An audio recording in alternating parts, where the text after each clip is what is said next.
I want you to picture this particular scenario. You're heading home for the holidays. You know that Grandma's prepared enough food to feed half of India's starving children, and she's going to expect you to eat every single last scrap there on the table. You already feel the food sweats as you pull up to the house, but you're looking forward to that yummy deliciousness nonetheless. But when you get there, alas, you find out that the feast is only halfway prepared. And what's more, your mom press gangs you to help out with the final bits of cooking and baking. There's just one problem. You suck at cooking and baking. That's largely why you're here. You're just here to eat. Why, oh why would your family ever choose you to help out in the kitchen? You need something to motivate and guide you. You quickly resort to Google and YouTube to find your inspiration in food-making muse. And you find two options: Food Wars and the Great British Bake Off. Which one should you choose? That is the question I am here to answer today. Because you see, we are entering that wonderful time of year of Thanksgiving, Christmas, Kwanzaa, Hanukkah, etc. This is the season where diets go to die. So don't resist it.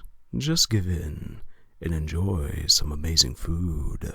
But coming back to the first question, when you face this inevitable scenario, which I've already described, as you pull up to Grandma's house and as you are pressing by your mother to suddenly cook and prepare dinner for everyone and bake wonderful, delicious goodies, you need motivation. So what should you watch? Should you watch Food Wars or the Great British Bake Off in order to get those wonderful juices flowing in you that you never knew, those good cooking and baking juices that will make you suddenly throw on an apron and become a god in the kitchen?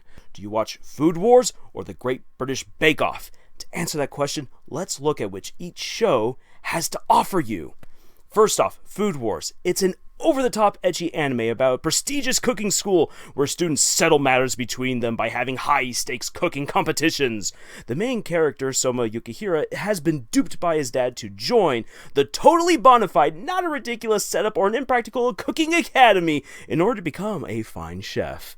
There he faces off against Arina Nakiri, the dean's granddaughter, and also known as the God Tongue. Her taste is impeccable, and she is a brilliant cook to boot. But she is hell-bent on transforming the school into her very own image, and from there we embark on a journey of clubs, evil chefs, ridiculous machinations, and tons of cooking. And this is why you must watch this show if you want inspiration and direction in helping Mom and Grandma make this wonderful holiday meal. You will learn how to make people's clothes just simply fall off by using potatoes and bacon. Simple noodles with the right amount of spices can make everyone at the table strip down into their, well, you know what. And honey will throw everyone into the throes of climactic euphoria. Yes, honey will do that to people. Caution. After this show, your cooking might just also spawn a horde of cherubs wearing your face, and they'll grope people who eat your food. If that's not a problem for you, also beware that if you fail to make the right kind of dish, you might just summon eldritch gods and monsters comprised solely of food. And if the show is anything to go by, they will violate you and your family in all kinds of ways. Sorry, Grandma. The turkey is feeling kind of touchy-feely right now, but the stuffing is divine and will summon angels to take you to heaven. You turn to see Grandpa further down the table as he chuckles to himself. It's about time, Muriel. No one can now stop me from watching football. Oh, happy day!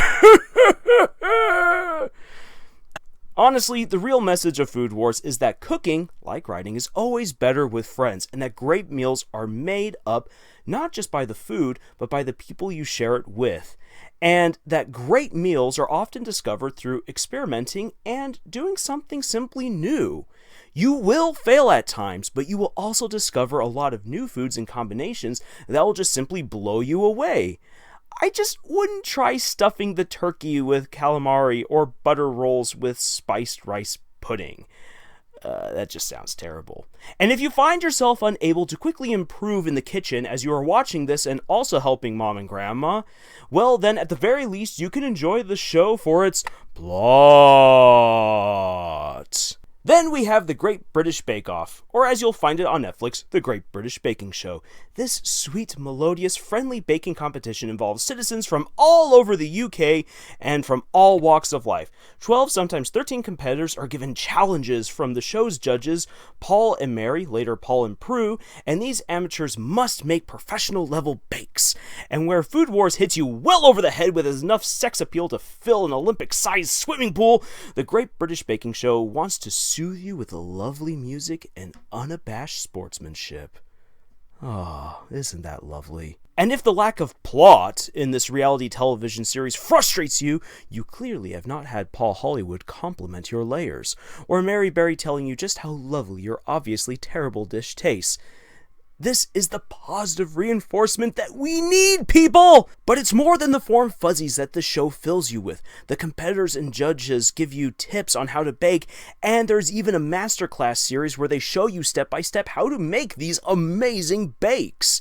And this is where the show really has to offer you something fantastic. You, who are right now sweating bullets, having to help in the kitchen and not knowing what to do. You see, as opposed to Pinterest, which gives you false ideas on making a 7-layered cake that would make brides faint at their own wedding day, and you then come up with something absolutely awful, The Great British Baking Show shows you that it is indeed possible to make a well-liked, good-looking bake, something that is both reasonable and something that will make people just go, wow, that's fantastic. I didn't know you could do that. And you're going to say, I didn't know I could do it either. I just started watching the show and then bam, magic happened in the kitchen. And seriously, that's really what the Great British Baking Show has done for so many people. It gets them in the kitchen, it gets them baking, and before they know it, they're trying out all different kinds of things, and they and all of their family members and friends have suddenly gained 20 pounds, but they don't care because it's delicious. And they are going to cheer you for every single victory because, by golly, they love what you're doing, and as you're watching the show, you're cheering for people because you realize, oh my gosh, that could be me! If I just get off my duff and get to the kitchen and start baking! Yes, that's what's so fantastic about the Great British Baking Show.